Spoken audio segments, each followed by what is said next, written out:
Updates చూస్తే మంచు మనోజ్ పై దాడి కేసులో విష్ణు ప్రధాన అనుచరుడు కిరణ్ ను పహాడీ షరీఫ్ పోలీసులు అరెస్ట్ చేశారు. 3 రోజుల క్రితం తనపై దాడి చేశారని మనోజ్ ఫిర్యాదు చేశారు. ఈ కేసులో మరో నిందితుడు వినయ్ రెడ్డి కోసం పోలీసులు గాలిస్తున్నారు.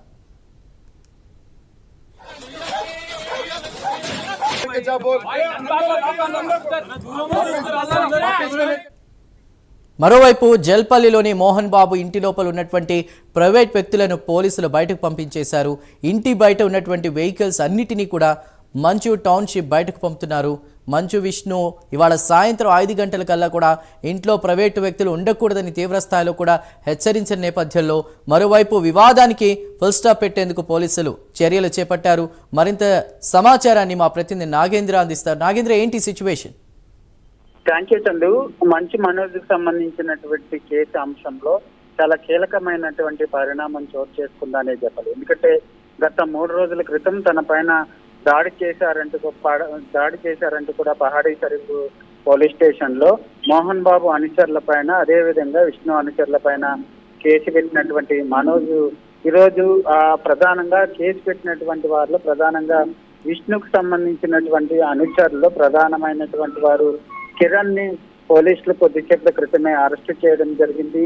కిరణ్ గత కొద్ది సంవత్సరాలుగా విష్ణుకి పర్సనల్ మేనేజర్ గా పనిచేస్తున్నాడు. దాడి చేసినటువంటి వారిలో కిరణ్ ది కీలక పాత్ర అంటూ కూడా మనోజ్ చెప్పడం జరిగింది. కిరణ్ తో పాటు మరొక వ్యక్తి వినయ్ కూడా దానిపైన దాడి చేశారంటూ కూడా చెప్పడం జరిగింది. వినయ్ కోసం పోలీసులు అయితే గాలింపు చర్యలు చేపడుతున్నటువంటి పరిస్థితి అయితే కనిపిస్తుంది. ప్రస్తుతం మనోజ్ కి సంబంధించినటువంటి అంశంలో ఎవరిపైన అయితే మనోజ్ ఆరోపణలు చేసి కేసు నమోదు చేశాడో వారిద్దరిలో ఒకరు కీలకమైనటువంటి వ్యక్తిని పోలీసులు అదుపులో తీసుకున్నటువంటి పరిస్థితి ఉంది. మరొక వైపు ప్రస్తుతం జల్పల్లో ఉన్నటువంటి మోహన్ బాబు ఫామ్ హౌస్ లో ప్రధానంగా ప్రైవేట్ వ్యక్తులను ఎవరిని కూడా పోలీసులు లోన ఉంచడంలో ప్రతి ఒక్కరిని కూడా వెళ్ళిపోవాలంటూ కూడా చెప్పడం జరిగింది. దాంతో పాటు మరొకవైపు ప్రైవేట్ వ్యక్తులకు సంబంధించినటువంటి వాహనాలని కూడా మంచు టౌన్ నుంచి కూడా బయటకు పంపించేటటువంటి ప్రయత్నం పోలీసులు చేస్తున్నటువంటి పరిస్థితి అయితే కనిపిస్తుంది. ఒకవైపు ఇప్పటి వరకు తండ్రి కొడుకుల మధ్య చెలరేగినటువంటి వివాదం తీవ్ర స్థాయికి చేరుకున్నటువంటి పరిస్థితిని మనం చూస్తాం. కానీ సాయంత్రం 5 గంటలకు చాలా కీలకమైనటువంటి మీడియా సమావేశం ఉంటుందంటూ కూడా మంచు మనోజ్ చెప్పినప్పటికీ ముఖ్యంగా ఆయన అన్న ఏదైతే విష్ణు చేసినటువంటి హెచ్చరికలకు కానీ అదేవిధంగా మరొకవైపు రాచకొండ సిసి చేసినటువంటి ఆదేశాలకు అనుగుణంగా ప్రస్తుతం అయితే మనోజ్ ఎటువంటి మీడియాతో ఎక్కడ కూడా మాట్లాడినట్టు కూడా ఆయన స్పష్టం చేసినటువంటి పరిస్థితి ఉంది. అవసరమైతే తన కుటుంబంతో ప్రతి ఒక్కరు కూడా కలిసి వస్తానంటే కూర్చొని కుటుంబంలో చెలరేగినటువంటి వివాదాన్ని చదువుమనికేటటువంటి ప్రయత్నం మేము చేసుకుంటామంటూ కూడా ఆయన ఒక అడుగు ముందుకేసినటువంటి పరిస్థితి. మరి విష్ణు అదేవిధంగా మోహన్ బాబు దీనిపైన ఏ విధంగా రెస్పాండ్ అవుతారు? ముఖ్యంగా ఈయన కూర్చొని మాట్లాడుకుంటామన్నటువంటి వ్యాఖ్యలకు వాళ్ళు సపోర్ట్ చేస్తూ అంతా కుటుంబ సభ్యులంతా కూర్చొని వివాదానికి చెక్ పెడతారా లేదా అన్నది మాత్రం చూడాల్సినటువంటి అంశంగా కనబడుతుంది. మరొకవైపు ఎందుకంటే మనోజ్ చేసినటువంటి ఆరోపణల్లో చాలా కీలకమైనటువంటి ఇద్దరు వారు, ఒకటి కిరణ్, మరొకటి వినయ్, వీరిద్దరిలో ఒక నలుపులోకి తీసుకున్నారు. ఎందుకంటే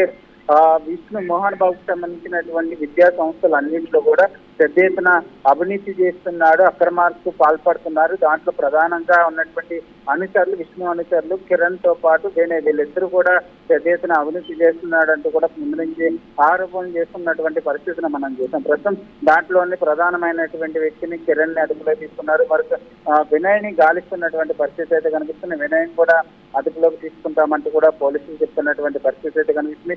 మరొక వైపు ఎట్టి పరిస్థితుల్లో కూడా మంచు టౌన్ లో ఫామ్ హౌస్ లో ఎక్కడ కూడా ఎవరు కూడా బయట వ్యక్తులు రాకుండా, అదే విధంగా 2 గంటలకు ఒకసారి అక్కడ ఏం జరుగుతుంది, అక్కడ సిచ్యువేషన్ ఏ విధంగా ఉన్నదన్న దానిపైన ప్రధానంగా పోలీసులు ఎప్పటికప్పుడు అక్కడ పహారా కస్తున్నటువంటి పరిస్థితి అయితే కనిపిస్తుంది. తనకి ప్రస్తుతం మంచు కుటుంబంలో చెలరేగినటువంటి వివాదం అయితే మాత్రం ఒక ఫుల్ స్టాప్ పడేటటువంటి అవకాశాలు అయితే కనిపిస్తున్నాయని చెప్పాలి.